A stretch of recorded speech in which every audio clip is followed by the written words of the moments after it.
Hello everyone. In today's video, I'm going to show you how to combine IFERROR function with VLOOKUP function. Okay, let's begin.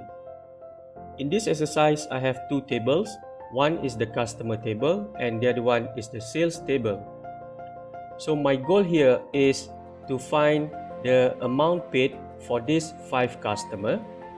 And in order to find the amount paid, I need to refer to sales table. So to find the amount paid for these 5 customers, we can apply a VLOOKUP function. I'm sure you know how to do a VLOOKUP function already, but let's do that for this exercise. So equal sign, just type in VLOOKUP. My lookup value will be the first name on this table, comma, table array. Let's just highlight all the data from this table.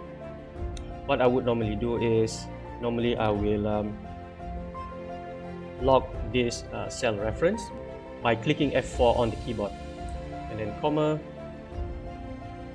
column index number. So the amount paid is on the 3rd column.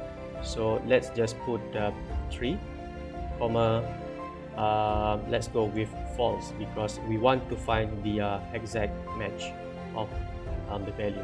Press enter. Fill up the cells by dragging it down. So what we did in the first exercise, we applied VLOOKUP function to find the amount paid for these 5 customers, and we managed to do that. But as you can see on the table here, we have these 2 customers with NA. So the reason why these 2 customers appears to have NA is because their name is not on these tables. So therefore, the VLOOKUP function won't be able to find the amount paid for these 2 customers.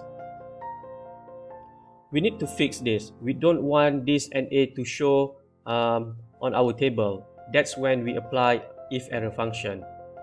So to apply IFERROR function, go back to the first cell,